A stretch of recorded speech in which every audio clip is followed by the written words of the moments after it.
Idris Martinez Konibo Palatão Jigia Fantano Jigia Idris Setano Jigia Konibo Horaye Dengoro Keneba Fantano Demeba Awi Kojugu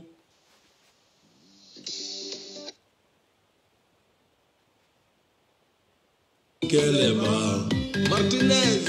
Idris Martinez Konibo Fantano Jigia Yadimanu Jigia Paladalo Jigia Martinez Kojugu Keleba Idris Malion Jigia Ivarion Jigia Burkina Faso Jigia Tungarage Jigia Idris Kojugu Keleba Idris Martinez Konibo Yatima Jigia Idrissa Fantano Jigia Martinez Dengoro Keleba Penyane mani kuma bali tigi Keleba Balman Facebook jama assalamu alaikum. Caya foto mina dongili kono fenyinamani kuma bali tigi kelebaga o yɛrɛ de do Idris Martinez Konibo ni wakati na ka foli se bɛɛ ko min ɲa ɲɛfɔ aw ɲɛna togo min na su ina kunnafoni damadɔniya bɛ an kan ka mun da aw hakilina kan. Jalo cɛ Latin Martinez aw bɛ fɛrɛ kɛ aw bɛ video in partager groupe bɛɛ kɔnɔ fɔlɔ jani yɛrɛ ka do partager kɔnɔ la. A ye video in partager an ka kɛlɛ a sera a firi bɔ yɔrɔ ma sisan. Mba fɔ an ka kɛlɛ mun na parce que ne kelen ma kɛlɛ in kɛ. Ma caman donna an fɛ k'an dɛmɛ kɛlɛ in na wa n'i y'a ye kɛlɛ in yɛrɛ sera ka abuti aw de do. Aw minnu bɛ yan tous les jours aw tɛ sɛgɛn aw tɛ ɲina. Aw minnu bɛ yan partage la tous les jours ne bɛ se k'a fɔ n ko n'i y'a ye kɛlɛ sera nin niveau in na bi aw de do. Kɛlɛ ma gagné fɔlɔ dɛ parce que hali sisan an ma se ka boloda dɛnkɔrɔ kan fɔlɔ. Nka n bɛna ko yira aw la su in na ni Ala sɔnna a ma. Information fɛn fɛn bɛ yen kunnafoniya o kunnafoniya bɛ yen su in na ni Ala sɔnna a ma a bɛɛ bɛna yira aw la. Nin y'an balimakɛ dɔ ye min ye Idris Martinez kanu ka don studio la ka son bɔ k'a da Idris Martinez Konibo la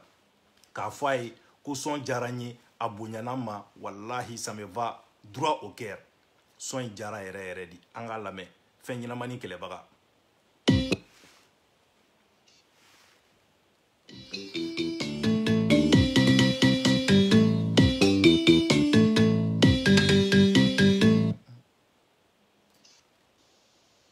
Allô? Allô? Allô? Allô? Oui, n terikɛ mun de bɛ yen? I bɛ ka n wele n bɛ k'i ka téléphone raccroché mun de bɛ yen? I tɛ n wele kɔfɛ ani mɔgɔ y'aw ka téléphone raccroché a ye weleliba dabila sa s'il vous plaît. Aw bɛ hakɛ to n balimaw. Idris Martinez Konibo Palatão Jigia Fantano Jigia Idris Setano Jigia Konibo Horaye Dengoro Keneba Fantano Demeba Awi Kojugu Keleba Martinez Idris Martinez Konibo Fantano Jigia Yadimanu Jigia Paladalo Jigia Martinez Kojugu Keleba Idris Malion Jigia Ivarion Jigia Burkina Faso Jigia Tungarage Jigia Idris Kojugu Keleba Idris Martinez Konibo Yatima Jigia Idrissa Fantano Jigia Martinez Dengoro Keleba Penyane mani kuma bali tigi Keleba Jine tigi Keleba Cheni Kele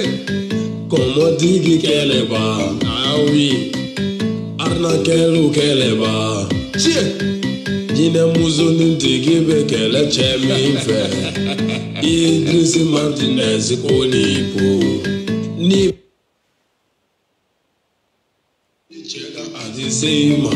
Abadani Ni galon tige koni Awe boy kamadere Biri tigi minedo Ate koli kola Cheni gele kunga gele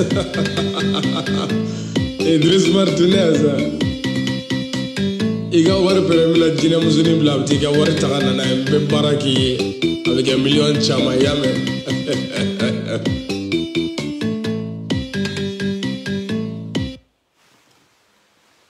Voilà donc mbalma Facebook jama comme ñoo de fo onyena assalamu alaikum tuguni awara nyabala de ambita barala an segenen ka bo bara yoro la ambe klaka na kunafoni o dawma billahi dangoro ko kelen nya fo onyena ngo amano nga nya fo o tuguni ngo ambe ala de bulu nyen kuma fo ye amena ngo warbe dengoro bulu nga ala de be on bulu obe haketu obe une seconde drondia nga video ni blanga groupe kono anga soro ka doni kuma ye mamunu be ka douter alchini ko na soro ko dengoro ko akeba ko ve keta ko mena du detail bela ka detail be di o machine ni ala sonama no re fo dengoro nyena ibe boli nga ibe se dandugu tanke war de be ka boko war te ka do e dengoro be système labandon ne Idris Martinez ko npo ba labandon o de la ntunya fo mo chama nyena nguku usembo ne ka kelela ngo parce que tio cheyi jone nyeni kele na metani minali damne la dengoro ka mo krefe mo de be ka minefolo donc ni yoro la ka fo pititi nyena ki tarita kumana voilà ika ke tu es intelligent ko fle ne niveau mna ne 600 Allah akbar ayan kono dron mena le image ira wala 500 galon tigala le ba fo ka serve bara ba ko fe no de fo ngan ta to de prévu contre prévu dalilu contre dalilu mais jano che sarafo bi amena doni fo sarafo kan tuguni parce que atungo kabina bo amma e tuguni muna ma bo parce que Tim Martinez kun jolendo anye amma e kene kono la tuguni mais antara duga groupe kono antara duga groupe M5 kono mena fo yo muna sarafo ma bo tuguni wari mineli kadi de ngani be wari mine iba mineli kan fene fo de an yere kam mo doronte de M5 mo ye bundeli munda sarafo kan billahi aya okepeu ngo shuina aya oklo bo ngache vocal jeu pour éduquer au fene be no doni dengoro fene na ka système mo u ka clan mo u tara plan mun ke kubna sarafo la jeya aw kana presse ngo Idris Martinez ko ni podi do sa ni sera na analyse la dre ko ngolo be wuli mena beda o machine parce que utara olu mo nu fene ambobinde doni quoi groupe ku nyagalen bado ku me ka wuli sarafo la groupe kono fa ku me ngana wuli sarafo la tellement que sarafo dongo bana anana fo groupe kono de ko piège de kundo kale ku me ka piège de da dengoronye mais sauf que sarafo be ka nyina munko Idris Martinez ko nipo est partout moi je suis partout sarafo atara okuma mi fo eno iba e ka fo okuma te tien to di parce que sarafo Mohamed le parrain fo États-Unis nga foli berebele babaye atara fo yi ko ale ani Ivan Lion Ivan kure olle kum be mankandu ko pour que ko ka dengoro piéger sauf que o ya soro Lion Ivan yere tu ene wole ka fona yana kale yere debal bana sarafo kan ko ina ko non ko tellement ko buana le kungulo makale kum ninga na dingese nga do akono kale yere de sarafo tuna do kele ina ko me ka kira molo ala ko dan aw ya Lion Ivan yere kun direct do ke muna kumbora ka sarafo goshi donc le fait que sarafo tara fo Mohamed le parrain yana ko way ko piège de kundo kale Lion Ivan benkando o yaso Lion Ivan ni ne bora kuma na lati 1 minute bo nyo fo Mohamed le parrain yana ngabe ki ambobine ngo parce que neni Lion bora kuma na 600 ngo bo atado abna mu fo tuguni soit abna afanya na ko poison d'avril do soit abina na manamana kando ko no fanya mais aba donc afo ko malien de unjolo ndo anye nyo de fanya na ngone ta kele de malien de undi ba kele malien mena ese ni wakati na ambalma ke dobe no komi ale kuntara dengoro ka yoro la bi ale radio barakela do donc atara ay information damado nun tunye no amena le na sira ka le soro ni wakati nkono lala na soro doba ale bolo ka fanye anga ese na sira ka le soro folo na connecter lindo parce que tu as wolé sans il était connecté amba ese na sira ka damne na le folo suis na information berbe daw ma sanima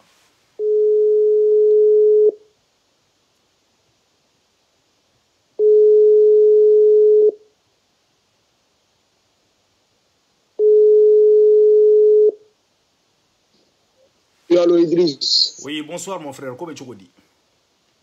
Ouais, doni yɛrɛ dun kori tɛ yen. Alhamdulillah. Kan jumɛn de b'aw da yen nɔ? Non, kan foyi t'an da, an kɔni an bɛ Bamakɔ yan. Bon, ne yɛrɛ kana ne téléphone dira radio so dɔ kan Bamakɔ, radio privé dɔ kan. I bɛ téléphone fɛngɛ parce que i voix bɛ ka fɛngɛ cogo dɔ la quoi. Awɔ. D'accord. Bon, ne voilà, i ko ko bi k'i ye ne ka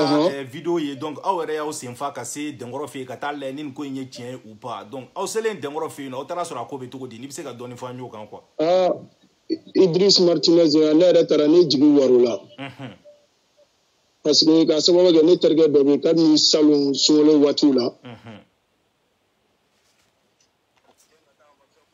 I b'a kɛ to dɔ ye n wele kan ka ok. Kuma ye. Ale y'a den ka fɛn fɔ ne yɛrɛ la. Ale 40,000 baara de ɲini k'a b'o kɛ.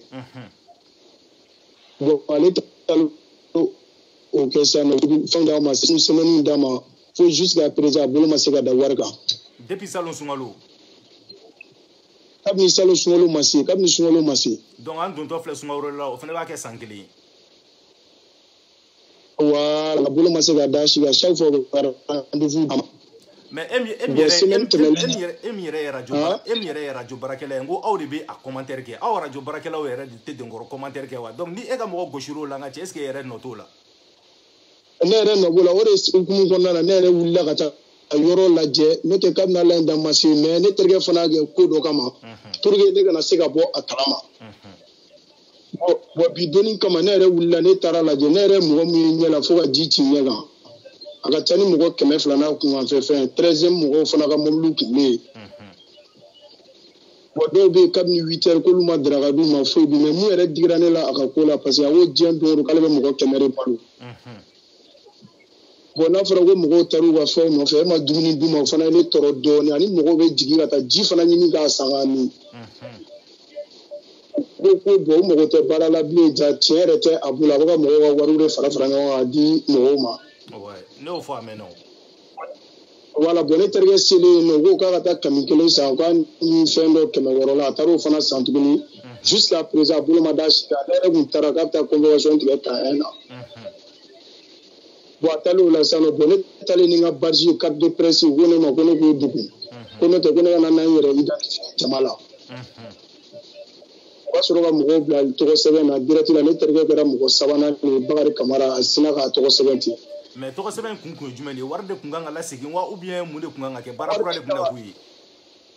Wari de kun kan ka segin parce que mɔgɔ 200 ni dɔɔnin si ko k'u mago tɛ baara la bilen k'u ka wariw de di. ouais parce que an ye pyramide carte déjà o mɔgɔw y'a faamu ko wari tɛna se ka fɛngɛ parce que a bɛ k'u la munumunu a b'a fɔ samedi a b'a fɔ lundi a b'a fɔ mardi a b'a fɔ samedi dɔ kɛr'o la donc ne ko bɛɛ ka t'i ka wari de nɔfɛ. suguya yɛrɛ la a kun ko mɔgɔw ma ko juma parce que juma tɛ baara kɛ. pour que ni mɔgɔ taara ka rendez-vous wɛrɛ d'u ma mɔgɔw ko k'u tɛ taa bi en tant que wari. non tiɲɛ na n yɛrɛ image ye jama kun ko kun dan don mɛnɛ jama ko kun dan don image bɛ yen u bɛna tila k'a dɔw yira sisan. ne taara kabini midi ne bɔra fo 17 heures. bon e taara sɔrɔ polisiw kɔni kun kɛlen don ka yɔrɔ encercler. 13e mobile tun bɛ yen a yɛlɛ yɔrɔ yɛrɛ la ni ne siɲɛ fɔlɔ de ka se ne yɛrɛ ko n terikɛ ma ko n tɛ se bilen. parce que mɔgɔw bɛ ɲɛju ni hinɛtɔniya kan fɔ la dɔw yɛrɛ ko k'ale ka kɔɲɔ kɛra ala ma kalo 1 bɔ ale taara kaso la parce que ale ye wari juru ta mɔgɔw bolo. bon dɔ fana bɔra fo Burukina ka na ne yɛrɛ jigintɔ ne ni ɲɔgɔn ye a ka lafgardi dɔ k'o ma kɔgɔlen dɔ Borowara dɔw. ko donc k'e nana k'a fɔ k'i ka baara ma ɲɛ ko mais ko an ye passe d'i ma ko pour que ma taa cɛnin ko k'ale tɛ se ka taa ale ye mun kɛ Burukina ka na ni wari in ye k'ale tɛ se ka se en tant que a bolo. bon bɛɛ ne d'accord donc vraiment o ye alamisa wɛrɛ bɔra a la alamisa hali ne bɛ n ka heure soni ne ta. d'accord vraiment an ka fɛrɛ kɛ cogo min na nin ko in bɛ se ka ban mɔgɔninfinw bɛ se ka lafiya quoi sinon dɔ kɛra quoi. ne kuma sula bi dɛ. ouais. mais kuma caman fɔ sungurubaw bɔ sungurubaya la yanni ka taa station bɛɛ ta ka essence kɛ mɔgɔw kun ko olu mun ka wari b'u bolo ci. c'est vrai. ale marabaga artisanat kɔnɔna na a bɛ marabaga minɛnw ni feere artisanat kɔnɔna na a y'o wariw de fara ɲɔgɔn ka t'o di nin ma a bolo ma da ka. d'accord i ka fɛn bɛ ka cracher dɔɔnin n bɛna essayer k'i bila n bɛna image dɔ yira mɔgɔw la an bɛ tɛmɛ ni kow ye i y'a mɛn. ni ala sɔnna ma ɲa merci mon frère ala k'an to ɲɔgɔn ye tiɲɛ de bɛ bange n y'o de fɔ mɔgɔ ye n ka tugu tiɲɛ kɔ dɔrɔn sinon au début mɔgɔ si tun tɛ ka da ne la mɔgɔ tun bɛ ka ne nɛni de ka ne buruja nka bi ala ye tiɲɛ bange tuguni i n'a fɔ toujours. D'accord minnu bɛ kan wele n b'aw deli a y'a kɛ ala kama aw kan weleli jɔ aw delila yɛrɛ de quoi minnu bɛ direct kɔnɔ dɛ n'aw bɛ k'aw tugun kan wele ko aw bɛ fɛ ka kuma vraiment n b'aw deli n tɛna mɔgɔ ta n tɛ fɛ ka kuma mɔgɔ fɛ aw kana na n wele ka n ka direct tiɲɛ manamana ko la n b'aw deli yɛrɛ yɛrɛ de quoi parce que n tɛ fɛ ka dimi bi quoi n tɛ fɛ fɛnɛ ka mɔgɔ bloquer donc a ye n weleli dabila s'il vous plaît. Maliyɛnw n bɛna essayer sisan ka ja dɔ yira aw la n y'o de fɔ aw ɲɛna an ka kuma ye Prévu contre Prévu Dalilu contre Dalilu. O ye anw ka slogan ye donc ni wagati in na an ka jɛ bi denkɔrɔ ka yɔrɔ tun bɛ cogo min na an ka o ja fitinin yira aw la n y'o de fɔ aw ɲɛna n tɛna fɔ ko n bɛ taa polisiw ta en pleine opération ka polisiw ɲɛdaw ni fɛnw bɔ mais de loin pour que aw bɛ se ka da la mun ninnu ma se yen mun ninnu ma taga ko denkɔrɔ ko kɛ bɛ denkɔrɔ kɔ bi komi n y'o de fɔ aw ɲɛna don fɔlɔ min na n bɔra k'a fɔ aw ɲɛna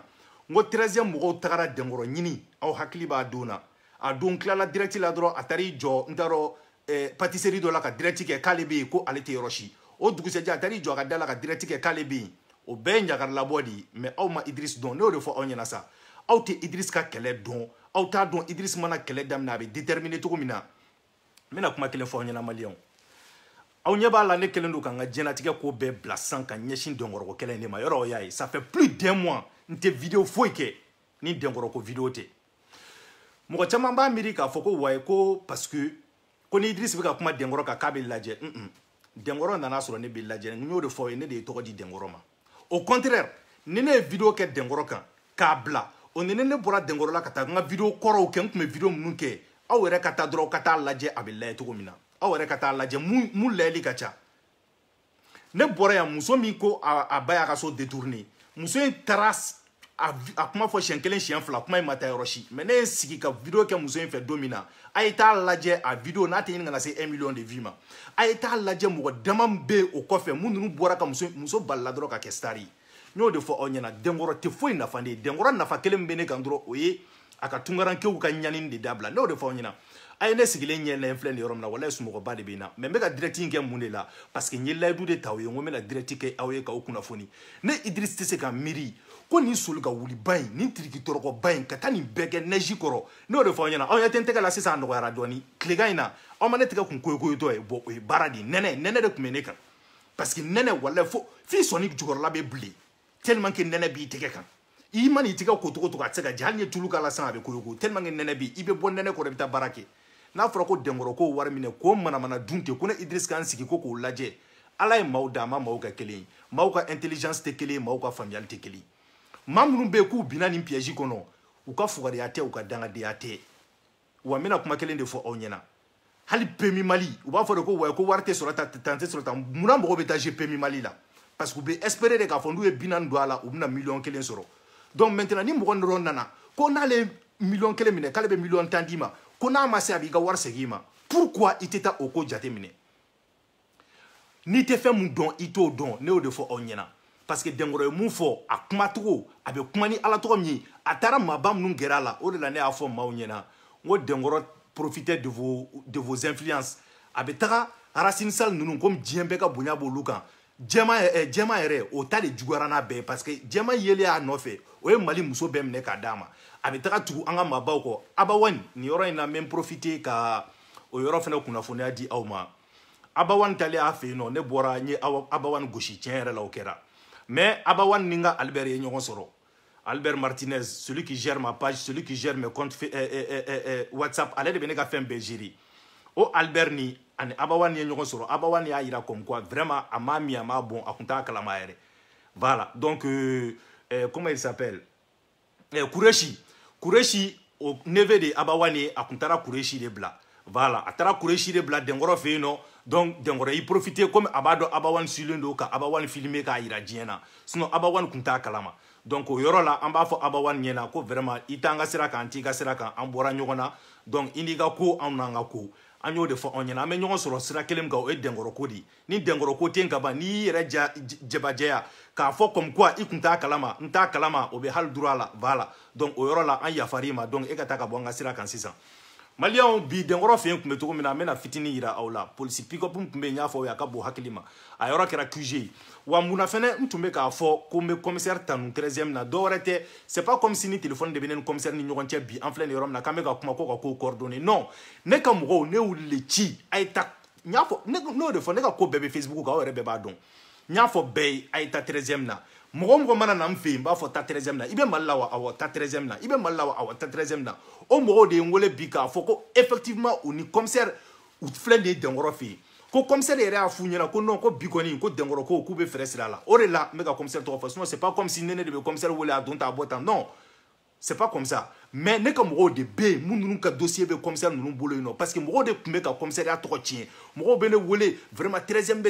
betan da funyana ngo peut-être abseka ke o ya duguma mogo ye mais ne ma dala ni sanfɛ mogo be ni kalama donc ni djembe a confirmé bi ko 13e mogo yere de kelen do ka ni ko ta mais donc ne ba fongo alhamdulillah di am se ka fo ko tare parce que on tumi ni ngana jigila tige anga fangala parce que on se ka famu ni ko be ka ke ça fait des mois on est en train de crier sur les réseaux sociaux ko tate ka mene ko société ka bo wa o dengoro kelen be kla kan isiki tuguni kale be préféré ko ka fantan ko warta ko ko di fama ma ko plutôt que ko ka fo ko ka fantan ko warsara malien anga janga dengoro ka yoro lebi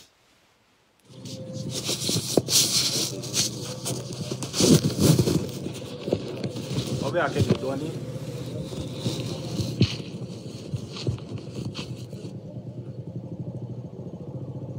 on yabe police mobile jolla kelen fila saba ngonyo le fo e kabako du on yabu la de pick up jojo le ne nyogongo pick up kelen pick up fila pick up saba dengoro nga chesu na ite sumugo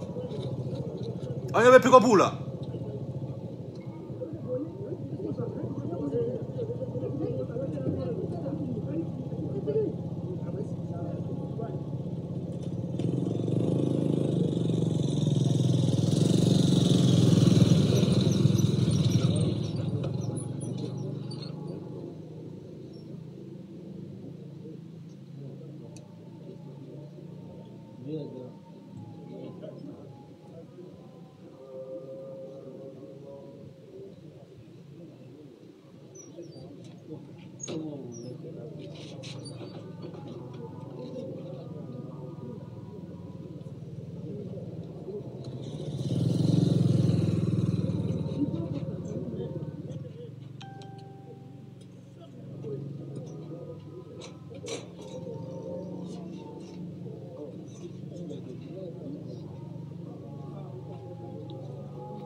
Voilà, on va faire tout donner. Mais la vidéo flanant fait la tournie pour qu'il y ait donc à faux Kobe. Il y a un mot et mounou warbe. Vous y avez mangana fambé fait.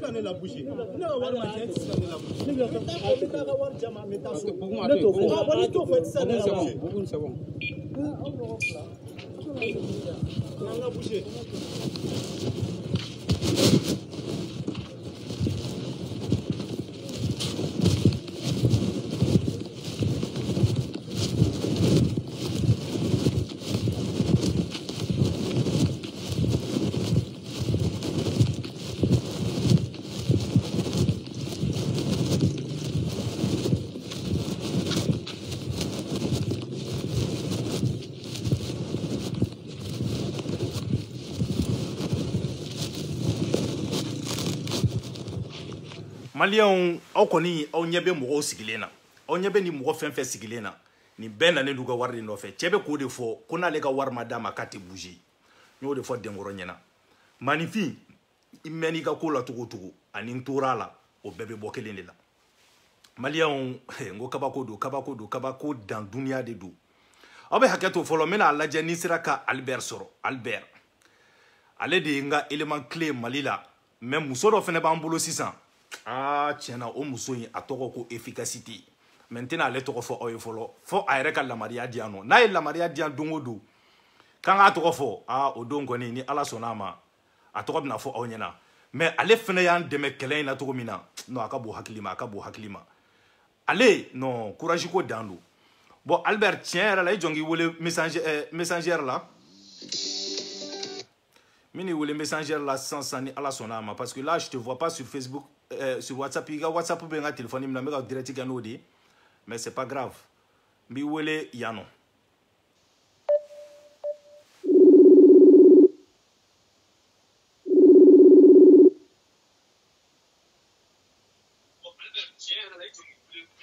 Ouais, Michel Albert. Ouais, comment tu connais, ça va? Ouais, comment tu connais? Ça va, on a la foi. Alhamdulillah. Donc, Albert, vraiment, nous devons Mali au Niena. Ne ka tchembe terrain kanga che, ko bloguta la nga che, Edu. I seko ke, i an kunawolo, i an nimisi wasa. Tiens, la bloguta la groupe la dome se ko témoigner ko vraiment tu as bien fait. Donc maintenant, me fera mon Albert. Ni wakati na nga che, ibse ka doni foigni dengoroka histoire la doni wa. Depuis ko indamne e au doni ko la kana se 600 ba we gelam nunu ni fem nu sora kono ko et puis au ka procédure là-bas jumendi. Ok, donc salam alaikum. Mais il a mis tellement au béfou. Ya be clovila. Alors, folie qu'on fait. Mais fait mon regard donc, ou ka donc à faut quand il juriste de formation ni amado rek la droite. Ouais. Donc bien ko be la tigay peut-être amake juge amake magistrat mais on connaît droit kala insana ni ke banga maîtrise diplôme ne. Ouais. Donc kumu kono ambanta fa do kele kono ante kun fini. Judo man o kera ega bara tiendu mais donia wore bila muto ye. Ouais tiens. Donc hukum kono de ngoro kelen atega ke kun fait. Alors folie ko fait mes victimes mes folie d'amener victimes la folo parce que tiens la nia et puis ni ko ngolo bara ka senima victimes ne sona folo ka gerana. Ouais tiens. Ka nguga kele la walia. Victime folie ko faso de un be fo fin fait yi kanu fin fait mi kanu parce que al mo munu ka yi kanu nu bi ga video chari ka tilla goshi o be to fangala mo ya famia ka fo ko be dugula. Ouais. Donc folie be yi kanu ba we wa munu mi kanu ne we folie bla we parce que we sababu do fana la sama me we de ta. Ouais. Alors Idriss Mado bi be kulo da elendo ka ko man la me kosebe. Mais en Adonia, autant permettre tout ce qui est secret, confidentiel, parce qu'il y a des présomption d'innocence, le droit là. Donc nous respectons scrupuleusement le secret de l'instruction, qui est le garant de l'exercice d'une justice sereine. Alors, en TCK, en Damaga, fin d'Oula, Barça me fait gamado, tu m'as fait gado, fin y'nama mavali, au verrou de Messi. Donc, au Kumukono, au Euro Amboto, justice Morobolo, parce que n'y a eu 13e villa gani baranke à quel inter, parce que le tribunal fana Moro Faralakan. Parce que ni juge, ni tribunal, 13e commissaire à compétence limitée. N'y a eu pas de Soboba là, à te juge de là, à te beau commissaire là. Le commissaire ou bien faux, parce que tiens, la victime mounani sera pour recenser. Ni il va faut que ma be aita 13e na parce que bara do ku be ga kay mais bara kono c'est donc on veut se ga fara nyon nga bara ga roke na mais be nga nyati kilen bara kono donc anga kele kono la anya ka fo do be no tiere la u be fa ga ante me ko sebe me do be u bolo sirle no doni mais u be bala u be kele na takabuli alors hukumu kono ambe 13e fo ambe besi fo ambe tribunal de la commune 6 fona fo donc folie qu'on fait maintenant faut qu'on y kelen a manoya na hali bi kelen maba mais mu détail baba baye mbado be kulo jole no ko to de ngoro erebe mi munke bi de ngoro ka doni na be do fo ka do ton kono te se ga be fo donc mbin dam ka fitini na munu be se ga fo ni sharia ba jenai ka fo o be se ga fo o be fo mais munu te se ga fo parce que dengoro ga présomption d'innocence o be respecter diagwa en fait o be respecter diagwa en fait donc be se ga mu fo tiendo ner o be terrain donc ntara anye polisu ye anye besi mo ye anye 13e ye anye ye terrain kan no onu ga pick up munu kan amine nu ku be no ulu minena mais me se ga information mun fo ni sharia te se ga njala ko la o e dengoro ni wakati la ma kuna funa jonjo soro ka minena ma ka element clé do be no ulu minena oni ka fara kurobara ka me se ga fo hali complice woro mun ku ba fe nu be bala fe nu da hirime be ko dengoro la ulu be bolo daru ulu ka moto ba u chama kera pick up kono ka tanu 16 do kera fana bon 16 kɔnɔna la fɛn ɲɛnamani minɛna wa fɛn ɲɛnamani ma minɛ wa ma dɔ de ka di fasodenw ye mais ne kɔni b'a dɔn k'a fɔ fɛn ɲɛnamani ko in tiɲɛ t'a la tiɲɛ t'a la bi tiɲɛ t'a la sini o kɔfɛ n bɛna mun fɔ mɔgɔw b'u yɛrɛ ɲininka ko adamaden bɛ se ka bi denkɔrɔ ka piège kɔnɔ cogo di bon ne ni victime coopéré la victime u b'an bolo an ye minnu dɛmɛ k'u ka wari sɔrɔ a ka ca ni 10 ye bi na a bɛ 20 yɛrɛ bɔ minnu m'u ka wari sɔrɔ nin wagati la n'u sera an ma u bɛ 30 ni kɔ la donc victime bɛ bi jɔ kɔnɔ cogo di yɔrɔ kelen pewu de don Mali la an tolen don fɛn dɔ de la o ye guide ye guide bɛ bɛɛ la n bɛ misaliw ta Rasbat sanga kun b'a la wagati min bɛɛ ko Rasbat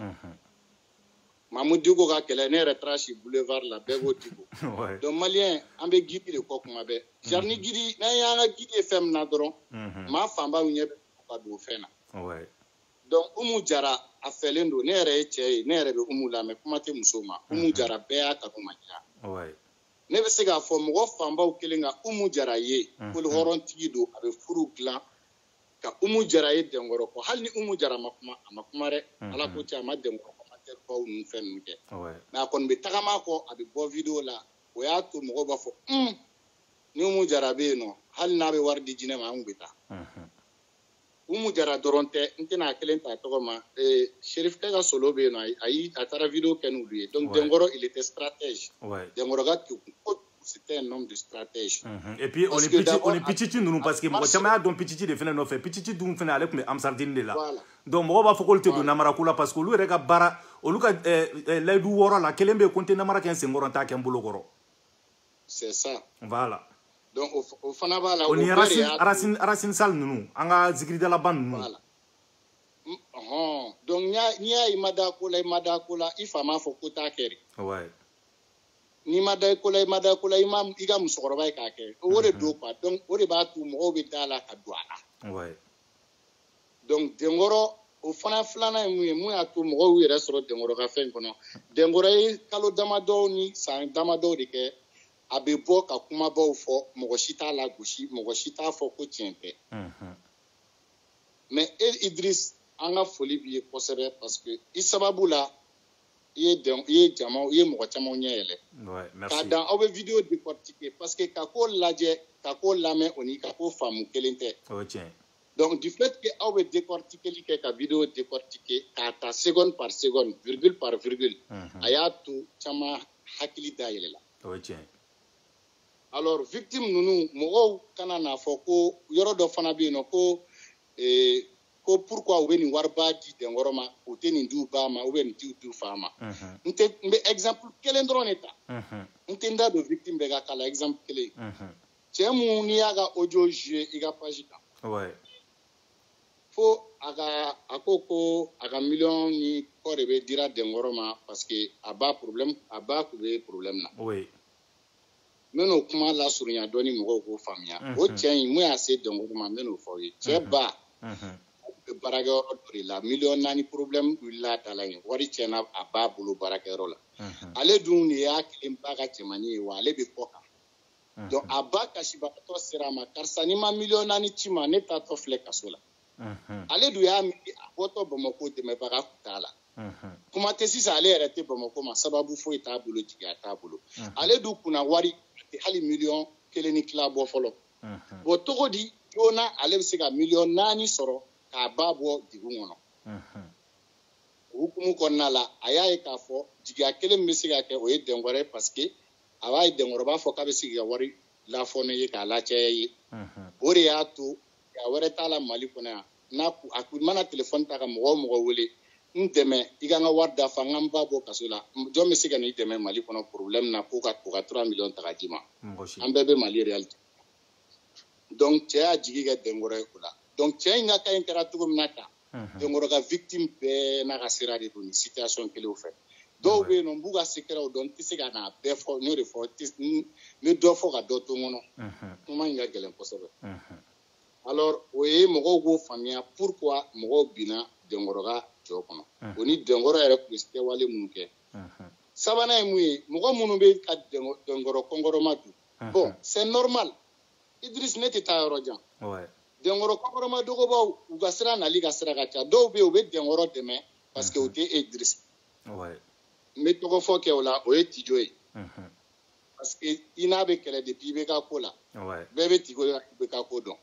donc e dun bɛ ka mɔgɔw la hakili la kunu i b'a dɔn quoi Albert quoi Albert ne tun bɛ fɛ n'an tun bɛ kuma an ka vidéoman de tɔgɔ fɔ parce que ne bolo ale ye lagalakatɔ de ye ale ye gulɔmina de ye donc e ma ye ne t'ale tɔgɔ fɔ wa sinon ale y'a fɔ maliyɛn denw bɛɛ ɲɛna yan nɔ ko wayi ko ne bɛ Faransi yan nɔ k'ale bɛna taga préfecture la ko ka ne lasegin mais alhamdulilayi bi ne bɛ baara 2 de la Faransi ale b'o fɔ tuma min o y'a sɔrɔ ne bɛ 1 de la bi baara 2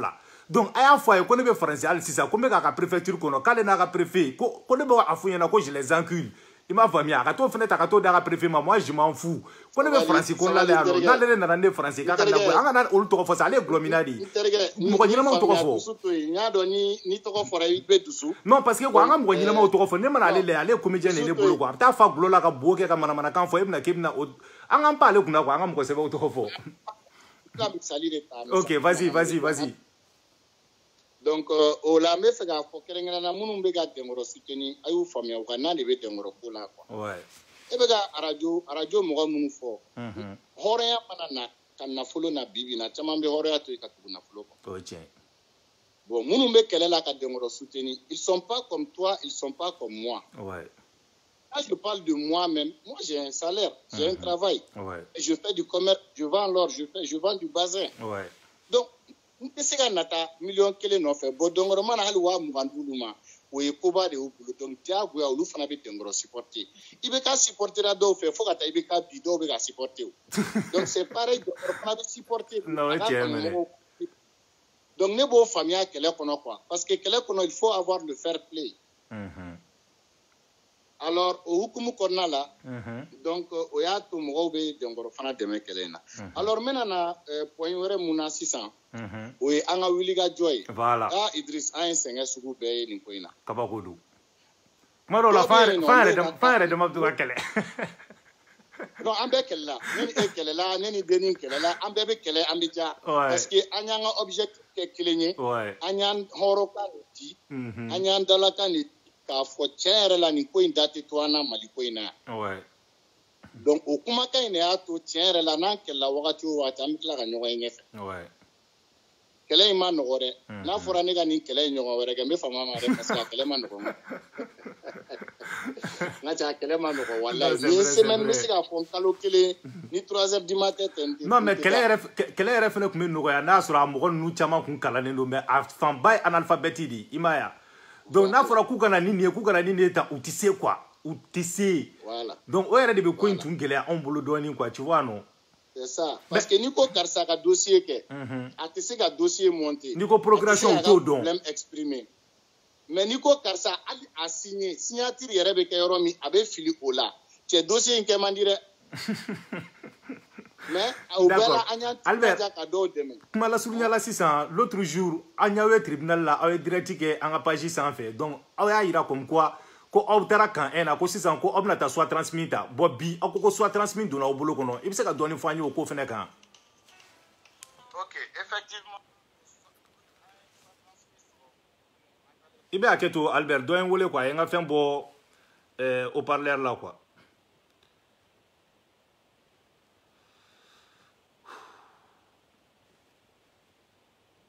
i bɛ hakɛ to n bɛ segin k'i rappeler quoi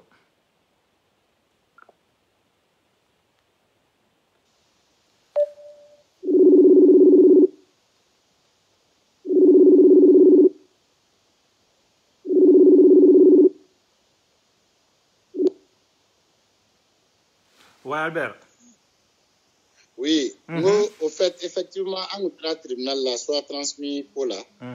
parce que an fɔlɔla kan de la an taara kan na kan mɔgɔw ko pour que ka nin ko in teliya an ka se tribunal la commune 6 tribunal la donc an taara commune 6 tribunal la soit transmis ko la an y'an to yen ka vidéo kɛ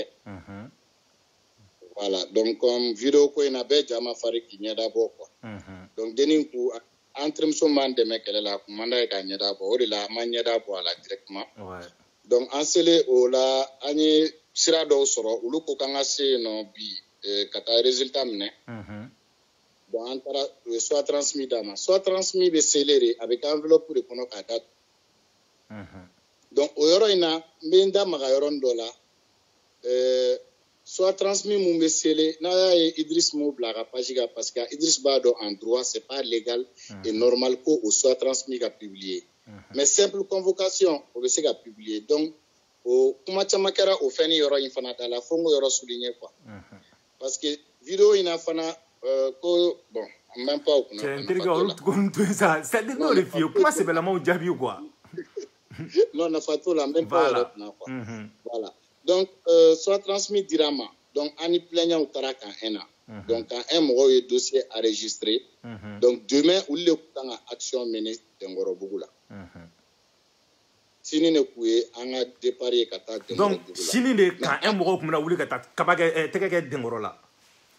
c'est ça nka 13e mɔgɔw bi olu tagara déjà ka taga terrain fɛngɛ donc ça va o b'a yira ko alhamdulilayi quoi nɔnɔ tɛ dɛgɛ tiɲɛ ou bien ni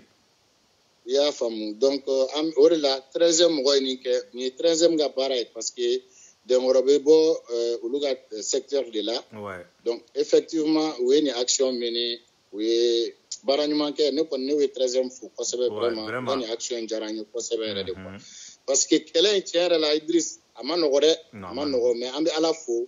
Ala mun y'an dɛmɛ ka bi ye donc o hukumu kɔnɔ an bɛna partie civile de créer parce que nin bɛna kɛ affaire pénale yɛrɛ de donc an bɛna victime bɛɛ de fara ɲɔgɔn kan ka bɛɛ recenser Mali kɔnɔ Mali kɔ kan wa bi vidéo mun kɛra ka yira k'a fɔ polisiw taara Dengɔrɔ fɛ a y'a to victime caman bɛ yen minnu k'u da dennen don n'u bɛ i ma yɛrɛ ka telefɔni tɛ ka jɔ sisan de caman kelen ka nin ye sisan o bɛ ka na ne fɛ yen n ka wari mɔgɔw bɛ ka commencer ka ne wele sisan de quoi i m'a faamuya e ma ye ko ni ko diɲɛna de k'a tigi bɛ caya non c'est vrai parce que vraiment victime mun bɛ Dengɔrɔ bolo Côte d'Ivoire n ka cɛ est ce que a ma ca ni commune 6 jama ye non a ka ca n'a ye yɛrɛ de olu yɛrɛ tun ko k'olu bɛna billet tigɛ ka di ne ma ko ne ka taa Côte d'Ivoire n ko bon ko pour le moment n tɛ se ka voyager quoi i m'a ye donc Dengɔrɔ ko in arnaque in dɔrɔn tɛ a ye fɛn fɛn kɛ kɔrɔlen ka se bi ma victime o victime n'u bɛ yen an bɛ wele bila u ma ni ne ye waati ye hali bi an b'an fara ɲɔgɔn kan ko in tɛ dɔ wɛrɛ ye Dengɔrɔ juguya tɛ o a ka kɛwale de ko don Dengɔrɔ ma foyi k'an na Dengɔrɔ ma foyi k'an na mais a ka kɛwale de don ni e ye Dengɔrɔ m'e sɔrɔ ni e ye Dengɔrɔ to yen a b'i balimamuso dɔ sɔrɔ c'est clair parce que an balakaw u da ka girin ni ko sugu u b'a kɛ gundoko de ye u tɛ se k'a fɔ balakaw caman bɛ yen nɔ u cɛ t'a dɔn yɛrɛ ko wari b'u kun kuma tɛ ka se miliyɔn ma ko bɛ taa di Dengɔrɔ ma donc olu tɔgɔ tɛ se ka fɔ kɛlɛ la o o de y'a to n bɛ victime fo kosɛbɛ minnu sɔnna k'u ka audio d'i ma n'i y'a ye fasodenw dara Idriss la bi c'est parce que ne yɛrɛ bɛ se k'a fɔ i ye audio mun joué échange de A à Z entre Dengɔrɔ o n'a ka victime i ye audio damadɔ minnu joué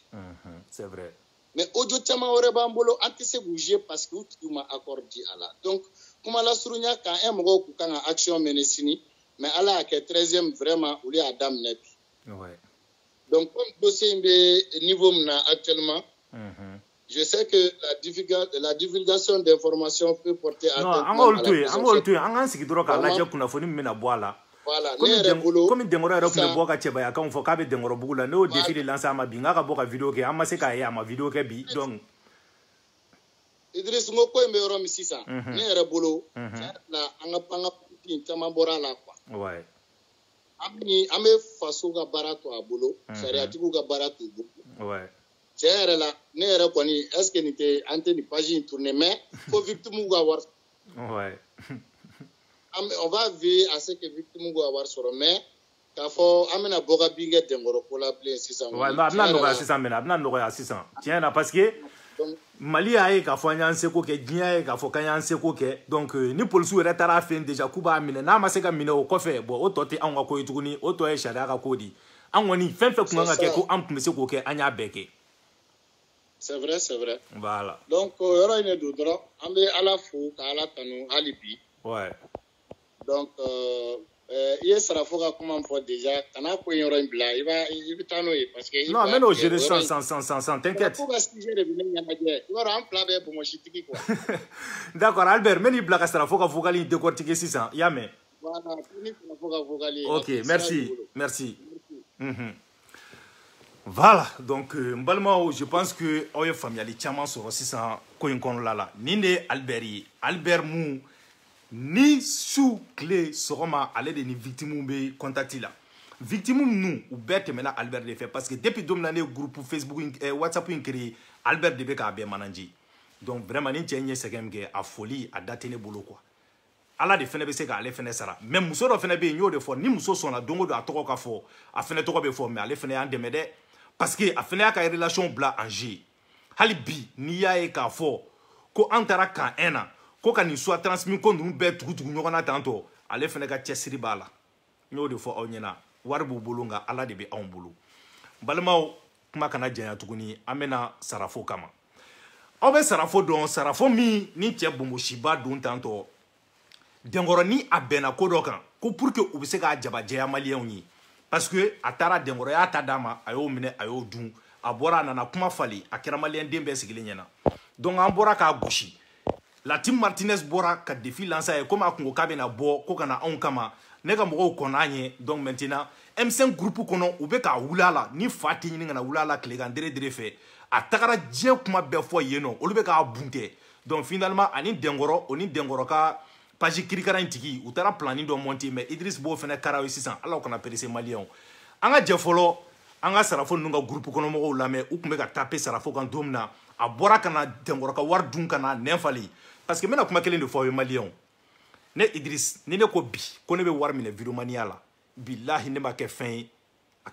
atsaka ke quoi ni ne ko ne be war mine video mania la bi ne be war soro fo mba fo nga toti mais ne o de fo dambe horonya ani dignité o de kausa ni wari parce que plus ibe dambe nyini plus ibe horoya nyini war be na yere ma quoi ne kanu baka chama de ben bi mundu be ka ne wele ko Idriss vraiment ika ko kadan iye homme intégré de ibe tanto hon ni mine ni ngo hon ni mine war ko nunu fentere do be samara dima do be se ka bazin dima ina fo ni flene to kumna tan do be fenga ki olu fen nun quoi olu ka bonema kateme kata mo jago ko fuka war dima quoi malien anga je anga sara fo ka groupe kono kuma lame donc mbesegi kana ne sara fo kanu ba minun be minun te fe aka fo ko sara fo yinike minun te fe aka fo ko sara fo yinike ne sara fo ma do ala parce que kunye che ka tin beka nduna la de am balma mun be maliye fanda jamana ni minun ka war arnakira no sera maka fo yin dono o do jigi koro don dono do jigi koro o trondo nga alisa mafa alaka tiendeme nga me ya fanyinu olufe ka ya fanyinu mfa ofe ka ya fanyinu mba ofe aya ya fadilla no de fo onyana ngoche ni bla Idriss Martinez ko ni poko siraka bi disi perenga teme et pourtant depuis don folom na ne dona kele na ne ni fo malien be John Dembe ki mo me réseaux sociaux sans fait ngoche muso ni dambe ko ni bilade ko horonya doni bila ibe maloya ni gundola ko bora ibe maloya ka kabila ko la ngoni jonen dengoro nyon chengo mi terase ka teme sarafo afoy mome en nana kebna tapajini ke ko ka dengoro ka doni dema e ko dun kebna klaka na ko kana bla on na tukuni bi iflene ya fa delula bi i traumatiser le flene ali te ka se ka boka video ke iko on maya ki be défi dans ma ko le 5 ko lundi e ou 20 ko le 6 de ko lundi fo ka ti nyagami ka ko la no kibina bo on kama ko video mugan ko clé mugan ko dongo do kibe on bunte ne bora ke bunte a shunga che ne ka demsenu bora ki bunte ama e tukuni si sai be ya fa delile la no be yara la jela anga ta mina explica we ka ya fanyi nin kanu baga befe bela jele ngama ni fen forima minye chini yara wule ya kenekan yere fa okoro yi inani bakola nga ka fen fima halala kenekan o ka klaka joila billahi kan aboy bagala ka kulo fe sarafo yi tante jaradine ata ba jamfa salamu alaikum marfo fana dina na tante jaradine nana ayen lame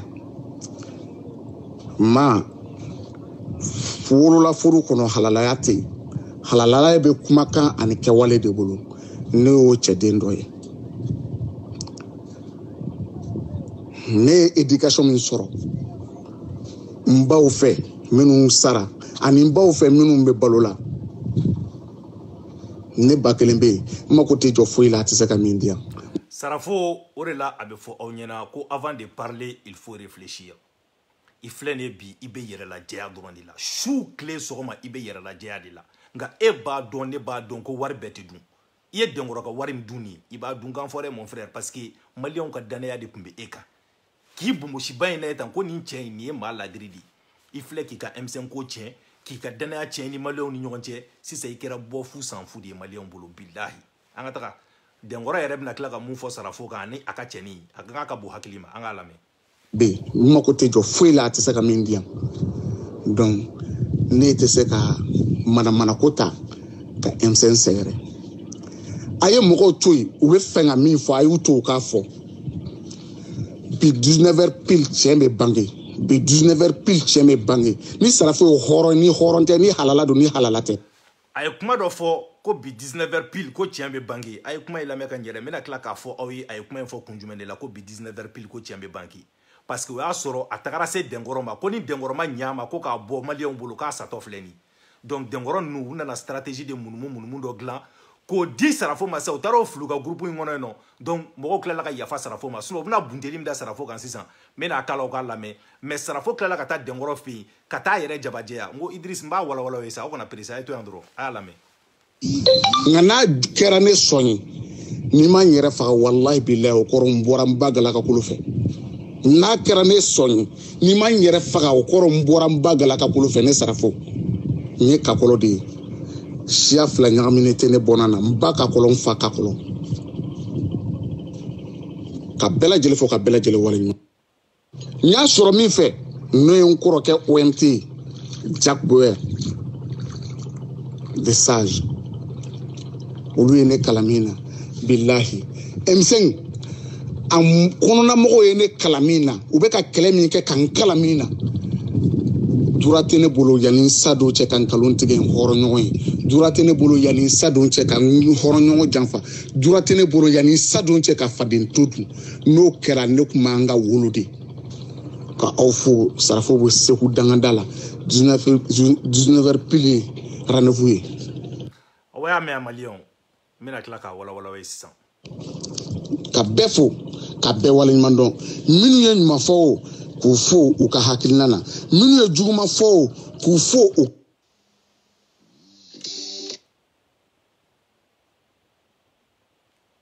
la ko sabu ko bɛɛ ni hakilina ni maa dɔ bɛ jɛ la a t'i ka hɛrɛ yɛrɛ fɛ wa i ni maa dɔ yɛrɛ tɛ jɛ la i ka hɛrɛ ka d'o ye ka tɛmɛ fɛn bɛɛ kan nka n kɔni bɛ min ɲini Ala ka hɛrɛ kɛ an bɛɛ lajɛlen ye Ala ka hɛrɛ kɛ an bɛɛ lajɛlen ye a kana sɔn fiyewu ka ɲɔgɔn jalaki ka sɔrɔ i ma ko kun dɔn i ma ko ɲɛɲini dɔn ne b'a dɔn ne Sarafo ka ko ye min ye Facebook sanfɛ ne kalanna ne ye fɛn sɔrɔ mɔgɔ min fɛ n'o ye David Jara ye a ye ne kalan ni piège tɛ bɛɛ ka taa n ka page sanfɛ ne ma sɔn ka publier ne Sarafo ma publier a ma ta ne ka page sanfɛ ka publier ne ye nin vidéo kɛ kunungo de mais a ye vidéo in lamɛn n m'a fɔ n ko bi ye vendredi ne ye vidéo fila de kɛ k'a d'a ma maliyɛnw n bɛ mun fɔ aw ɲɛna c'est à dire maliyɛnw bɛ bamananw bɛ kuma dɔ fɔ quoi ko maaw k'i dɔgɔya o ka fisa i k'i yɛrɛ dɔgɔya quoi Sarafo y'a yɛrɛ dɔgɔya de aw ɲɛ b'a la bi a b'a la ko piège de tun don k'ale tun bɛ fɛ ko ka denkɔrɔ piège de c'est ce qu'il vient de dire tout de suite là ko ala ale yɛrɛ ma vidéo piège ko le y'a ta ko k'a bila u ka page sanfɛ n bɛ segin a kan aw b'a yɔrɔ lamɛn tuguni o ni denkɔrɔ bɛ tila ka na mun fɔ n ko ni kunfin damaw taara u yɛrɛ fara ɲɔgɔn kan k'u bɛ communication kɛ u da waga o da waga u bɛ wo dɔ de bila mun bɛ se k'u tɔ jalaki an k'a lamɛn ni piège tɛ bɛɛ ka taa n ka page sanfɛ ne ma sɔn ka publier ne Sarafo ma publier a ma ta ne ka page sanfɛ ka publier ne ye nin vidéo kɛ kunungo de mais a ye vidéo in lamɛn n m'a fɔ n ko bi ye vendredi ne ye vidéo fila de kɛ k'a d'a ma c'est ça qu'on appelle choquer pour éduquer an ye cɛ choquer fo ka éduquer fo k'a kukili bilahi n'o de fɛ ɲɛna e nana i ka valise jigin Facebook sanfɛ ka na anw sigilen sɔrɔ yan tout récemment ka n'i ka valise jigin k'e bɛ tila ka na Facebook technique ɲɛfɔ anw ɲɛna nin tɛ kabakoden dan ye e ma foyi faamu fɔlɔ an bɛ Facebook règles yira e la yan nɔ bilahi i nana cogo min na i bɛ taa ten a fila bɛɛ ka kelen kɛ vendredi ka kelen kɛ kunungo jumasi mais a fila bɛɛ kɛra kunungo n y'a kɛ kun min na ni Ala de b'a dɔn nka ni Ala sɔnna ma su in na Ala bɛ tiɲɛ bange Ala ka ne na aw dɛmɛ Ala ka hɛrɛ kɛ ne na aw ye ala ka ne na aw sɔn ala ka ne na aw sutura ala ka n'an jugu sanna jugu fana man jugu nin jugu de ka jugu ka bɛɛ lajɛlen fɔ ka bɛɛ lajɛlen waleɲuman dɔn sarafo bɛ bɛɛ fɛ bɛɛ ko ka di sarafo ye i ye ɲuman kɛ sarafo kan sarafo yafalen do i ma i ye juguma fɔ sarafo kan sarafo yafalen do i ma Kanti Jara denkɛ k'aw fo dantɛ foli min na Marufo fana denkɛ Kɔrɔ Sɔrɔ denkɛ o de nana k'aw fo dantɛ foli min na n y'o fɔ ye video daminɛ la maliyɛnw n ko mɔgɔ o mɔgɔ n'i ye sarafo wele a b'a f'i ye ko piège de don mais a bɛ galon de tigɛ a bɛ dɔ tɔgɔ fɔ ko ale n'o de bɛnna kan ko piège n y'a fɔ aw ye a y'a fɔ Mohamed le parrain ye ko piège de don k'ale ni Lion Ivan bɛnkan k'a sɔrɔ Lion Ivan tun t'a kalama o y'a sɔrɔ ne Lion Ivan yɛrɛ an bɛɛ dabali bannen don o su de ne wulila ka video k'a kan Lion Ivan tun t'a kalama Lion Ivan yɛrɛ y'a bunte o dugusɛjɛ mais a taara o de fɔ yan fɛ bon peut-être ni Lion Ivan fana y'a wele a b'a fɔ o ye ko peut-être k'ale ni mɔgɔ wɛrɛ de jamakan don a bɛ tan de quoi c'est-à-dire il a été choqué et éduqué de quoi parce que a bolo ko n'a nana ka bɔ ka tapage kɛ ko a bɛna anw ja panpan de e m'a faamu sa wallahi billahi Facebook in sanfɛ e m'a faamu mais i bɛ tila k'a faamu e nana sansan de n y'o de ɲɛf'i ɲɛna anw bɔra kɛlɛw la wallahi sarafo e bɛ ne layɛlɛ de quoi toi tu me fais rigoler cɛ an ye babaw tigɛ ka kɔbaw tigɛ Facebook in sanfɛ e tɛ se ka jɔ o ɲɛ yɛrɛ nin fitinin dɔrɔn da e ka e traumatisé len filɛ nin ye an ye kɛlɛw kɛ yan n'o de fɔ aw ɲɛna n'i y'a ye ne ye video kɛ yɛrɛ bɛɛ dabila nin wagati in na ka ɲɛsin Denkɔrɔ dɔrɔn ma parce que n'o de fɔ aw ye ne Idriss Martinez Konipo j'ai étudié la stratégie de la communication n b'a dɔn kojugu de quoi c'est quoi la communication ne bɛ Denkɔrɔ ko kɛlɛ min na a ma ɲi ne ka taa n sen don fan bɛɛ parce que ne ka base yɛrɛ ye mun ye o ye politique di bɛɛ ye ne dɔn ni politique kɛnɛ de ye Facebook sanfɛ n bɛ conseil fana di mɔgɔw ma bon ne dun n ko ne tɛ mɔgɔ ɲɛkun de filɛ k'a fɔ ko ne bɛ malo in ma n bɛ ka sɔn d'i ma i kɛra tɔgɔtigi ye o i kɛra maaba ye o i kɛra karamɔgɔ ye o n'i filila ne bɛ bɔ ne b'a f'i ye bon ne filɛ ne kɛlɛ min kɔnɔna la j'ai pas besoin d'ennemis pour le moment parce que a bɛ kɛ Denkɔrɔ ɲɛkɔrɔ k'a fɔ k'olu y'ale kanubagaw de ni ne taara kuma par exemple san politique ko la sisan ka taga politique mɔgɔ dɔ la gosi i b'a ye o ka mɔgɔw bɛna wuli ka na ne ka fan bɛɛ kɛ sɔ ni makɔrɔni ye commentaire la ni n bɔra yen ni n tagara se artiste dɔ ma i b'a ye o ka mɔgɔw bɛna fan bɛɛ kɛ sɔ ni makɔrɔni ye ni n bɔra c'est à dire i mana video kɛ cogo o cogo n'i kɔni ko k'i bɛ tiɲɛ de fɔ dɛ fo n'i ye mɔgɔw tulokɔrɔ duman f'i ye sinon n'i ko k'i bɛna tiɲɛ fɔ de la Facebook sanfɛ a kɛra cogo o cogo i bɛ yɛlɛ dɔ jeli sanfɛ bon ni dun yɛlɛnna mun jeli sanfɛ o ka mɔgɔw bɛ na o ye obligé de bon n'o ka mɔgɔw nana i b'a ye sisan u bɛ t'o video ta k'olu publier a k'u ɲɛkɔrɔ k'o y'olu ka mɔgɔw de ye k'a sɔrɔ o tɛ bɛɛ n'i ka kɛlɛ de don o de la n ko n tɛna nin kɛlɛ in diversifier nin kɛlɛ in na n bɛ ɲɛsin Denkɔrɔ kelen de ma o de la n ye n ka énergie ni n ka ko bɛɛ bila Denkɔrɔ ma an k'u ka groupe mɔgɔw lamɛn u bɛna mun fɔ a ma. Momo y'a faamu. Dawuda Kɔnɛ vraiment i ka manamanakan i b'a kun ta ka bɔ ne kan quoi i y'a faamuya. Assalamu alaikum wa rahmatullahi ta'ala wa barakatuhu. Les dignes du M5 nga foli bɛ aw ye aw sigiyɔrɔ la Dawuda Kɔnɛ mankan don Gatuso ka bɔ Kati. Mole Sauveur e tɛ sarafo ka numéro dɔn munna i tɛ sarafo wele k'a ci a ma a ka numéro la munna i t'a wele i n'a ka kuma a ka numéro la lagosili de don o de la i y'a bila nin groupe kan a fɔ e yɛrɛ ani mɔgɔ o mɔgɔ bɛ nin bilala i ka groupe u kan ye ko nin tɛ anw tɛgɛ sarafo la nin t'anw ka sira ye quoi ani sarafo ma ɲɔgɔn sɔrɔ nin ko in na Denkɔrɔ t'anw ka sira ye ani sarafo ɲɔgɔn sɔrɔ Maliko de la maa dama a b'a o link a b'a ka tiɲɛfɔ la Maliko sira in kan. Bon, voici quelqu'un mun kunkolo falen do ji dɔrɔn de la foyi t'a kunkolo kɔnɔ ni falibo tɛ mɔgɔw bɛ M5 groupe kɔnɔ u bɛ ka ci di ko sarafo ye nin mun kɛ ko hɔrɔnya tɛ ko nin tɛ baara ɲɛnama ye nin de bɛ ka na k'olu mago tɛ Denkɔrɔ ko la k'olu ye sarafo sɔrɔ Maliko de la ko donc ko hali n'a y'a diya k'a k'o kɛ vocal yɛrɛ laban a b'a fɔ ko wa ko sarafo ko n'a ye Denkɔrɔ ka wari minɛ k'o ka ɲi ko parce que k'olu mago bɛ wari la voici des malhonnêtes des indignes comme ça là ninnu fana ko k'olu de bɛ faso jɔ la wallahi billahi nin de M5 mɔgɔw taabolo ye n ka cɛ ni M5 ni Mali kɔni dir'u ma n ka cɛ o ye Maliko de bannen voici des jeunes qui se dit M5 ye olu de filɛ de k'u bɛna arnaqueur soutenir ko k'u ka wari yɛrɛ minɛ dɛ k'u mago b'a ka wari la k'u ka kɔnba la a bɛna fɔ sisan ne t'a fɔ dɛ ne y'o de fɔ preuve contre preuve dalilu contre dalilu an ka taa. Ani sarafo an bɛ ɲɔgɔn fɛ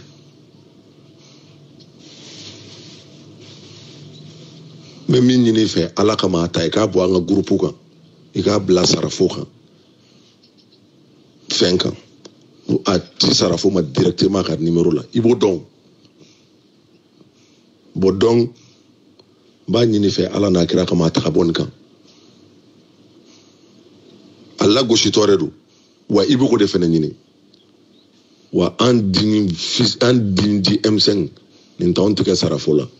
a b'an ka danaya tɔ si a kan ne a y'a mɛn dɛ ko olu di M5 mɔgɔw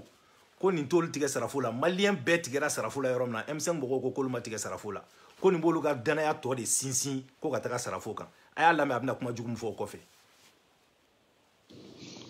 a ye mɔgɔw buruja k'u dɔgɔya fo an y'an ka mɔgɔ nafamaw bɛɛ perdu fu ni ala sɔnna a ma mɔgɔ buruja t'anw tigɛ mɔgɔ la yan bilen mɔgɔw ka kɛwale de bɛ anw tigɛ o la nin tɛ foyi ye ni dɛkɔrɔ waliden sarafo ma a n'o ka kan wa n'a y'a minɛ foyi t'a la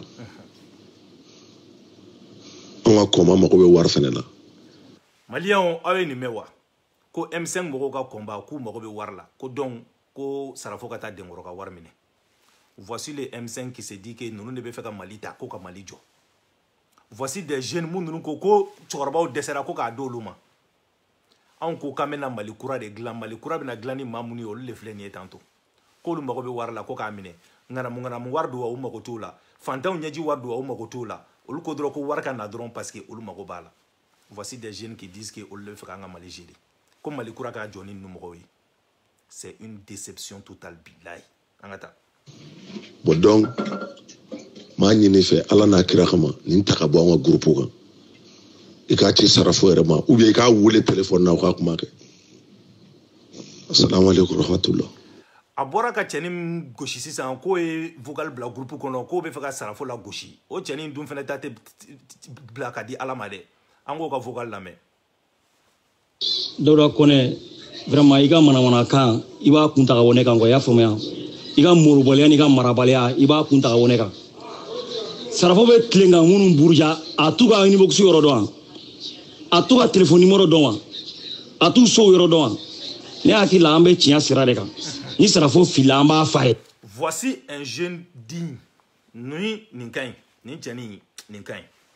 nin bɛ se ka na Latif Martinez la parce que an mago bɛ nin élément fasuguyaw la mun ninnu ko ni i filila an bɛ tiɲɛ f'i ye sarafo filila tiɲɛ kan ka fɔ a ye voici un homme qui est au moins digne ne y'o de fɔ Idriss an bɛ tugu tiɲɛ de kɔ an tɛ tugu nkalon kɔ nin bɛ tiɲɛ kan nin kan ka tanu an ka taga de fala ye ne da i ta ne ka parcours lajɛ ko an y'an ye maaw buruja o tɛ ne ye M5 mouvement kɔnɔna na o mɔgɔ tɛ yen i bɛ se k'i bolo si mɔgɔ min ma ko ne ye nin buruja ko sababu la k'a perdira a tɛ yen hadamaden ka kɛ hɔrɔn ye quoi hɔrɔn kolonya nafa foyi t'a la ni dekoro ye arnaqueur de bɛɛ b'a dɔn escroc de don ah voici un homme digne ngo ala ka maɲuman kelen kelenninw bɛ yen n'olu banna diɲɛ bɛ wuli sa bɛɛ b'a dɔn jɔn de bɛ yen k'i t'a dɔn ko denkɔrɔ ye escroc ye jɔn bɛ Mali kɔnɔ bi k'i t'a dɔn an ka taga dekoro ye arnaqueur de n'a sɔrɔ i fana y'a ɲɔgɔnna escroc arnaqueur dɔ ye i b'i représenter voilà dekoro bɛ min na a bɛ arnaque de la bɛɛ b'a kalama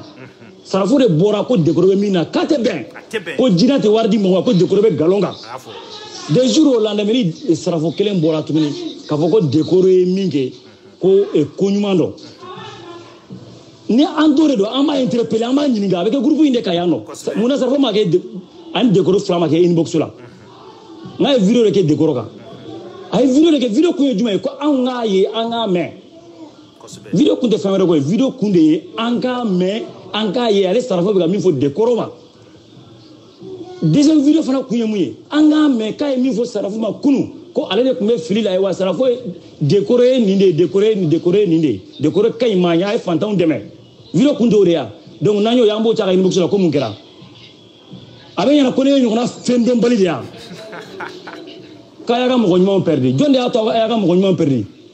n'i ye escroc ye n'i ye quatre fili i b'i ka mɔgɔ ɲumanw perdu donc ne ma don combat la o kama ne donna combat la mɔgɔw bɛ ne don kɛlɛ in kɔnɔ yan groupe in sanfɛ mɔgɔw bɛ ne don yan nɔ ne donbagaw bɛ yan ne tɛ mɔgɔ ka escroc la quoi i ka nin impoliya kuma ninnu i b'a kun ta ka bɔ ne kan i b'a fɔ i yɛrɛ ɲɛna quoi nin ye imbécileya de ye nin ye yɛrɛdɔnbaliya kuma de ye quoi ne tɛ nin manamana nin bolobaliya kuma ɲɔgɔn fila kana nin fɔ ne ye quoi est ce que ne ye kuma jugu fɔ sarafo ma i ka impoliya ninnu i b'a da i yɛrɛ ma quoi ka t'i bɛɛ ta i k'a kunu quoi i b'a fɔ ne mago t'i la quoi an bɛ ɲɔgɔn sɔrɔ groupe sɔrɔ e ɲɔgɔnna bila kɔrɔ sira mananakan fɔ ne ɲɛna quoi joduma non Joyi a bɛ n kɛnɛya a y'a fɔ a ye ko il peut intégrer Latif Martinez an mago b'a la an mago b'a la an mago b'a la voilà donc sisan an bɛ na sisan an bɛ se Denkɔrɔ ma ani cɛnin bɛ k'a ka communication kɛ nin ye sisan an tɛna publicité gratuite kɛ mɔgɔ ye u bɛ ɲɔgɔn wele donc n'u ye ɲɔgɔn wele u bɛna stratégie dɔ bila en place stratégie min n'a bɛ wele ko munumu nka stratégie a sera mɔgɔ ninnu na quoi parce que u ye vocal in ta ka taa fili ninnu kun donc ninnu kɛlen ka vocal in lamɛn u y'a ye sisan ko olu ka faamuyali la ko non ko ja ko wari ma di cɛ tɔgɔ Sarafo ma alors que a bɛɛ planifielen don a planifielen don cogo min na sisan n bɛ n'o fɔ aw ye cɛnin bɛ Denkɔrɔ ka publication kɛ sisan je pense que aw bɛɛ b'a dɔn aw caman kan k'a dɔn sisan kɔni tɛ sa hali si nin wagati in na komi Denkɔrɔ ko bɛna ban sisan peut-être a ka page bɛna bin mais o cɛnin o ni Denkɔrɔ ye ɲɔgɔn wele n'a ni Denkɔrɔ ye ɲɔgɔn wele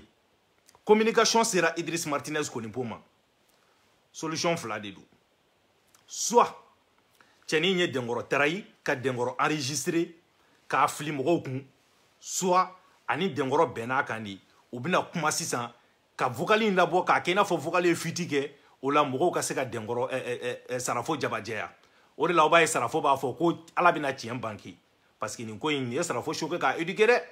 anw yɛrɛ ka mɔgɔw dɔrɔn tɛ dɛ M5 kɔnɔ n tɛna bɔ n'u bɛɛ ka vocal ye parce que ça m'intéresse pas mais M5 yɛrɛ kɔnɔ u ye ko min da Sarafo kan aw ma ye a ko k'a bɛ bɔ a dɛsɛlen don ka bɔ a ne t'a dɔn hɔrɔnya la danbe la nin cɛ bɛ se ka bɔ n'a bonbosi ye cogo min na k'ale bɛna kuma anw fɛ k'an ma di anw k'ale lamɛn tuguni quoi an ka Denkɔrɔ ni a ka cɛ in ka kuma lamɛn mun bɛ k'a ka page gérer nin ye sisan an k'a lamɛn u bɛna mun fɔ an k'a ka bon hakili ma yen de aw bɛ da la ko Idriss bɛ ka ninnu bali ka sunɔgɔ yen de aw bɛ da la ko Idriss sababuya la ko Denkɔrɔ fasala yen de aw bɛ da la ko Denkɔrɔ est prêt de miser même des millions pour que ka se ka Idriss combattu o de la ne y'a fɔ aw ye maliyɛnw ko ni ne mago tun bɛ wari la Denkɔrɔ ye 2 millions de di Siko ma k'a ka nkalon dɔrɔn da ale la k'a bɛ se baara la o ye 2 millions ye ne ye ko min da Denkɔrɔ kan fo ka taa polisiw jɔ Denkɔrɔ ka da la bi ni ne tun ko Denkɔrɔ ma ko mago bɛ 50 millions de la ani villa kelen Denkɔrɔ tun b'a di ne ma solution yɛrɛ t'a la yɛrɛ mais ne de ko n mago de t'o la anw ko hɔrɔnya anw ko dignité anw ko danbe anw ko ka fantanw dɛmɛ o de ye anw ka pensée o de ye anw ka réflexion ye balimakɛ dɔ bɛ k'an wele nin wagati in na je pense que ale an k'ale lamɛn parce que ale allo allô oui balimamuso bonsoir bonsoir oui ça va hein oui ça va somɔgɔw oui ça va n bɛ direct de la quoi n t'a dɔn n'a sɔrɔ n'i b'a kalama non n t'o kalama voilà i bɛ n wele kɔfɛ quoi ok n tun bolo mɔgɔ min don yɛrɛ o tɛ donc sisan an ka jɛ an ka Denkɔrɔ ninnu lamɛn y'a faamu wala kɛlɛw tɛ kelen ye parce que i b'a dɔn Sarafo filɛ nin ye awɔ bon a ye ne kanu awɔ ne n'a ma deli ka ɲɔgɔn ye fɔlɔ yɛrɛ awɔ ne n'a ma deli ka ɲɔgɔn ye awɔ a ko a bɔra tiɲɛ dɔ de kalama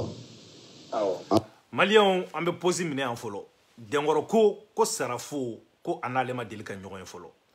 ko Sarafo y'ale kanu ko Sarafo ko k'a bɔra tiɲɛ dɔ de kalama maliyɛnw n bɛna ɲininkali min kɛ sisan Denkɔrɔ ka kuma daminɛ la fɔlɔ Denkɔrɔ ko k'ale ni Sarafo ma deli ka ɲɔgɔn ye bon vu que Denkɔrɔ ni Sarafo ma deli ka ɲɔgɔn ye Sarafo bɔra k'i sigi ka Denkɔrɔ bunteko fɔlɔ kɛ ka tila ka na deuxième vidéo la ka Denkɔrɔ bunteko filanan kɛ troisième vidéo la ka tila ka na anw neni fo ka taa an masaw dɔgɔya ko musokolondenw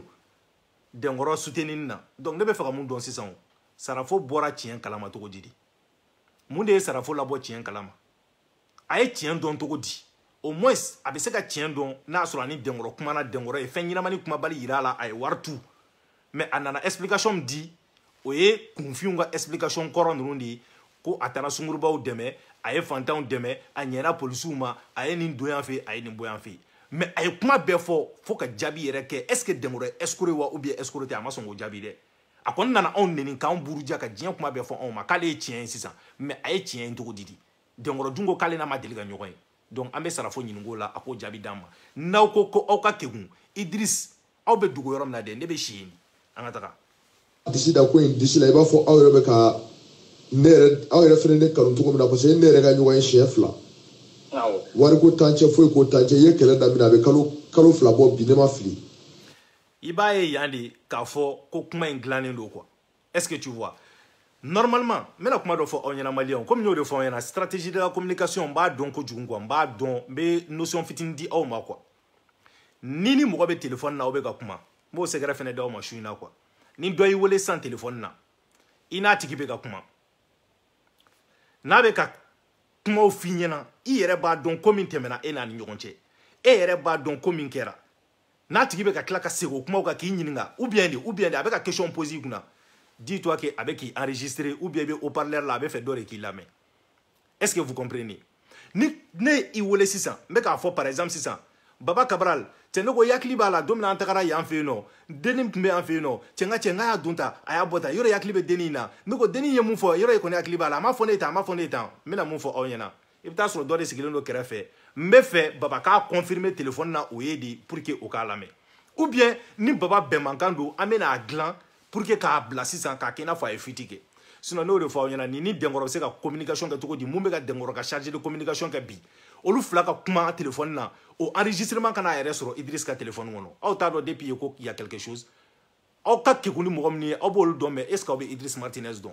donc u tun bɛ nin vocal in bila sisan ka na di ne ma k'a kɛ i n'a fɔ ko vocal ye fuite de kɛ sisan o la ne bɛ girin dɔrɔn ka nin ta ka nin jouer vocal in a bɛ olu bɛɛ de dédouaner ka tila tuguni ka Sarafo yɛrɛ dédouaner mais n bɛna Sarafo ka M5 mɔgɔw la kunu aw ye minnu lasunɔgɔ aw ka groupe kɔnɔ yen an k'a lamɛn an ka taga. a bɛ kalo 2 bɔ bɛn ne ma fili dɛ i yɛrɛ tun bɛ 1000 ci dɔw ma k'u ka crédit k'u kun k'a ka jɛ ka kɛlɛ in kɛ a tigi y'a fɔ ɲɛna k'i ye 1000 caman a bɛ siɲɛ damadɔ bɔ voilà bon nin kɛkun ye mun de ye sisan nin kɛkun ye k'a yira maliyɛnw na ko cɛnin bɛ k'a ka page gérer ni mɔgɔ bɛ k'a fɔ he cɛ i ka wari minɛ sa i ka bɔ an da la denkɔrɔ bɛ k'i sara de a donna tan a bɔra tan denkɔrɔ bɛ fɛ k'o fɛnɛ jabajɛya sisan en même temps a bɛna taa Sarafo jabajɛya donc n'u ye nin vocal in labɔ mɔgɔw b'a fɔ ko ah et pourtant ko ja cɛ in bɛ ka denkɔrɔ ka vidéo bila ja wari ma d'a ma koyi ja bɛ k'a kɛ denkɔrɔ kanu de kama koyi maliyɛnw aw tɛ Idriss Martinez kɔni b'o dɔn hali walayi le petit là aw t'a dɔn mais n bɛna n yɛrɛ yira aw la an ka taga bon comme a bɛɛ ye kɛlɛ kelen ye mais Sarafo kɔni ka côté la ni a ye Sarafo ka fɛn o fɛn ye aw kana partager voilà aw kana partager aw kana kuma ale ka fɛn foyi kan ni ale ka fɛn min ye dɔrɔn a y'a to yen parce que n'a y'o kɛ a bɛ kɛ mɔgɔ ɲɛna i b'a fɔ complice don mais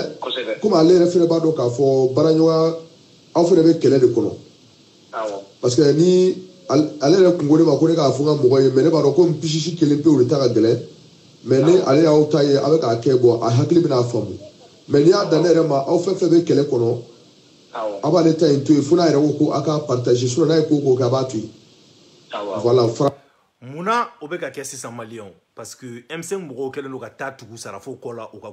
ku la u ka groupe WhatsApp kɔnɔla la yen nɔ donc Sarafo y'a yira denkɔrɔ la sisan mun y'ale ka vidéo publier ye u k'a dabila et puis a yɛrɛ tɛ ka bɔ ka vidéo kɛ tuguni yɛrɛ n'i y'a mɛn vidéo kɛ n ko y'a sɔrɔ i hakili lafiyalen de don comme bɛ Sarafo kɔ bi a n'a tɛ filan ye o donc a tɛ se ka bɔ tuguni quoi maloya kɛra jigilatigɛ kɛra a kɛra kumasulu ye quoi donc maintenant u bɛ ka o de ɲɛfɔ tantôt a y'a lamɛn u bɛna se Idriss Martinez kɔni po ma yɔrɔ ma quoi u tɛna faamu u t'a faamu vidéo yɛrɛ bilalen faw la Idriss la est ce que aw ye nin yɔrɔ mɛn maliyɛnw ko Sarafo ka vidéo bilalen ko fa wulila Idriss la nin yɔrɔnin ye ne la yɛlɛ dɛ walayi bilayi nin yɔrɔnin ye na yɛlɛ kosɛbɛ yɛrɛ yɛrɛ de ko vidéo bilalen ko fa wulila Idriss la an ko yɔrɔnin na segin dɔɔni o yɔrɔnin a ye hakɛ to o yɔrɔnin ye show barada ye dɔɔni quoi voilà an k'o lamɛn aw fɛnɛ bɛ kɛlɛ de kɔnɔ parce que ni allô allô oui, mon frère, c'est quoi ton problème? Tu m'appelles une fois, j'y raccroche, 2 fois, j'y raccroche, 3 fois. Tu me direct là, là, comment tu es ça, n'inklale bien wole. D'accord. Ale yɛrɛ kun ko ne ma ko ne k'a fɔ n ka mɔgɔ ye mais ne b'a dɔn ko pisisi kelen pe o de ta ka gɛlɛn mais ni ale y'aw ta ye a bɛ k'a kɛ bon a hakili bɛna faamu mais n'i y'a dan ne yɛrɛ ma aw fɛn fɛn bɛ kɛlɛ kɔnɔ a b'ale ta in to yen fo n'a yɛrɛ ko ko a ka partager sinon n'a ye ko kɛ a b'a to yen voilà farafin ma ɲi quoi u tɛna faamu quoi. vidéo yɛrɛ bilalen faw la Idriss la ayi bon komi Sarafo fɛnɛ ye mɔgɔ de ye diɲɛ bɛɛ b'a bɛɛ ne yɛrɛ n'a kɔni ma ɲɔgɔn ye fɔlɔ ne n'a ma ɲɔgɔn ye a yɛrɛ ye tiɲɛ de ɲini ka tiɲɛ ye a ko ne ka dɔrɔmɛ 1 a t'a fɛ ne wargo kuma bonda kono dungo do ko be warta ka dama 12 ko do ka be barajo ka te wargo kuma ere fa fiu alebe tiene ko abaro nye nyuma min ke mali kono abaro nye fantamu deme abaro nye desi Malion au bora sisan au ye dengoro mangana me anaka 12 Malion au ni alache ni me do hakili fe nunu fla nunu de koko fuga Idriss kele olu fla de be kuma na Idriss tene mais Idriss be ga vocalin ji ou ye vocalin soro tokodi Idriss ye vocalin soro tokodi vocalin te do wore ou ye ni vocalin de gland ou re damani nyogon che sisan ka soro ka ni vocalin fli ka taka M5 mogo fe sisan ka ta ke ko ka sarafo de douanier quoi comme quoi sisan aw yere ya met dengoro yere da kono ko sarafo ko ka mago te warla ka be dengoro deme alan kira de kama mais ne ma se ka mun famiyo abe dengoro deme ni dalwa dmendi ale de bora ka dengoro di on ma en deux vidéos troisième vidéo anana ande yelema donc maintenant aye mun tien de ate boko fanye wa ale tien dmendi a dalen de suguda wa jine do de chira ma wa aye tien dmendi aka boko de fo onyi amase ko de kew anani sigi dorane ko dengoro sungurba o deme demsen do ay baraketa bana mais ale re fen fo dengoro ma amase kana shi contredit o de dabalba ene Idriss mine si san kubina on filo kan vocal ni glan ko bla ka fitike ko bla jenya fe o la ni la medro ba fo che jama mun me ga dengoro de me buka ke akanunde kama koy non che la jawar ma duma koy nterike sarafo iye warim dun ne de afinya na iba dun kan fo ala kama ko eretere mun deme ale be kele de ke ko nganda ka sunugo la ato aka kele mangan ko sarafo ko kale bena kele de ke ko dengoro ka daga sunugo be ni kele indi ke nga amagote warla sarafo ini ko sunugo ya fam alkunu nyake espera la mo be felo chama ko yo malion ayamede ayame ako halikunu nyake espera la ko be fendo chama o de la aw baye mo be wuli kana ku be na dengoro deme parce que beba don Idriss ye dengoro ce niveau ma hali derani munte kuma ni ba fa dron be ni nana kibe do fo dengoro ma ko ka soutenir Idriss kan dengoro bi wole ka doni dima donc aw yere ame sarafo yi ne yele ma to mina ako ne ma fore ale dabara da fo continue a wele ko mina do dama ka ko kana do dian ce qui veut dire que cheo chebe ka dengoro deme dengoro be do de dima l'analyse de Idriss Konipo ne ma fore ale da fo no de fo onyena ngaw be tayro mina ka udugu ne Idriss be shiyende aw tena ma shido flo kono ka Idriss to balula atise ka ke ketuko yere tala ambo yoron fena la sekin doni kay doni ci sarafoma ko sarafoma so ala donc maoma be ka boka dengoro défend dengoro lui-même confirme que ala kama ko tere ibe boy ba défend abe doni ci ma aw ma jama be ka bla Idriss la ni wakati na o te ka famwa vidéo man bebe ka bo oh Idriss fara dengoro la aw ma famu sungalo sera nan so ngini ko du mais anga sekin fitini ndoro o ka yoron la me ka kumina fitini ci dengoro ma sarafoma ko sarafoma so ala ma ni ko folo ni na ma nyoye ayre tiene nyini ka tieye akoko ni ka drome kele atafe ne wargo kuma bonda kono dungo do ko me warta ka dama 12 ko do ka be barajo ka te wargo kuma ere fa fiu alebe tiene ko abaro nye nyuma min ke mali kono abaro nye fantamu deme abaro nye desi bakato mun deme ale akmeni be kalama jana ka don video kono ki bunte akmeni be kalama ay video folo ke ay bunte ay video flana ke ay bunte akmeni be kalama mais angataka ile de ke ko nganda ka sunugo ala mede na ato aka kele manganda ka sunugo ya fam alkunu nyake espera la mo be felo chama ko yo kuma fo ami nyogon tuy afle ale mera kele kono parce ale baro nyembalen dele nyekoro de ke jamane kono ni lebu manga ale bena de pour que kan sutara donc là ale ga fe aya tuy voilà aya tuy peu voilà akone nyuma ke yere nyuma na ay nyuma mi ke a jari ko jugu fa dora Idriss la fo ma do Idriss la folo Idriss be tla ka yi comme abe sera fo do aha on a des choses que la puta ko ale a do sana la ko de mo ko ga be je fait yo na bu benyefe donc sera fo ka video ye fa ulala wallahi ne o blade mi kay mo mi era message la ma cham ma ke na ali ne ga sana do bora na wi sa pa ni punen sana da kuma ne ko sana ya ko han ya ko ga la mo sana da ko mo ma ko na ko tara di bide sana do bora na wi shi na ko kulu ba de na ko ha ata da ko no ko e jina da mo jina chugudi ko ale da kuma shi continue ni mo sanare mo darabe ni je mo fi ni ala dara na dara mo ma ke beta ni bon sarafo flo qu'il ne faut maintenant sarafo ka fait on aga tout il faut la ka kele ke ka ba merci Maliens au bora sisan ayu ka stratégie de munumu laje. C'est comme par exemple Messalila neni Albert comme Albert de nega homme de terrain neni Albert anga kuma conversation na o conversation ka ta yere sur groupe WhatsApp kono o conversation ka ta yere sur an jugu do bolo Maliens o ta do depuis ko ko do be ya aw ni ala cɛ nin bɛ don hakili fɛ bon ni de sera i b'a dɔn bon comme kunfinw de fana ka c'u ka groupe ninnu kɔnɔna la o de la ne ko n tɛ groupe ko la u taara nin bila u ka M5 groupe kɔnɔ dɔrɔn u bɛɛ ko k'olu ye tiɲɛ ye ko non ko maintenant k'olu ye tiɲɛ ye k'olu ye tiɲɛ ye a y'a jɔ min k'a yɔrɔnin ɲini bani ni sera ka yɔrɔnin ye k'u ye tiɲɛ ye. Ici Krofof voilà o de y'a to Jasarafo yɛrɛ kumana le sauveur du Mali ka suro 23h20 ni ma fili o y'a sɔrɔ ne sunɔgɔra donc ne wulila vocal ka ca donc ne y'a sɔrɔ tuguni yɔrɔ bɛ sɔni makɔrɔni ye. Voilà donc ne nana ni vidéo ye ni fɛnw ye donc comme a ka bɔ ka kuma ne ta in kun de ye Sarafo ka bɔ ka kuma quoi ja kuma na yan fɛ a ye vocal kelen bila yen donc o vocal o bɛ yen voilà ko mɔgɔw ka sabali ko 21h k'a bɛ ko bɛ k'i connecté k'a bɛ bɔ ka kuma donc ne b'a dɔn bi Mali kɔnɔ diɲɛ kɔnɔ bi baro wɛrɛ tɛ ni nin tɛ quoi parce que Sarafo ka lagosi o ye dɔw ka miiriya ye Sarafo ka kɛ mɔgɔ denni ye o ye dɔw ka miiriya ye. Donc dɔw ka cɛsiri o ye quoi Sarafo ka kɛ mɔgɔ lankolon ye quoi anw tɛ sɔn cogo si la fo n'an dɛsɛra Sarafo bɛ min kɛ an na a b'o de kɛ mais an tɛ sɔn Sarafo bɛ bɔ k'i jɛya n'a y'a sɔrɔ fɛn tɛ yen nɔ a ka bɔ ka tiɲɛ fɔ diɲɛ k'a dɔn vraiment ko min ye réalité ye quoi sinon ka fɔ ko décoro kɔni tɛ arnaqueur ye wa non o kuma kɔni n tɛ sɔn o kɔni ma ni Sarafo nana a ka fɛn wɛrɛ fɔ an bɛ min faamu vidéo kun ye min ye a k'o jɔnjɔn fɔ an ɲɛna sinon ka fɔ ko kamalen tɛ arnaque. n terikɛ n bɛna vidéo kun f'i ɲɛna Sarafo ko vidéo kun tɛ dɔwɛrɛ ye ko ka dɛnkɔrɔ piéger mais Sarafo ye mun minɛ a tɛ se k'o fɔ aw ye an k'a lamɛn. Sarafo merci beaucoup vraiment dada ka nin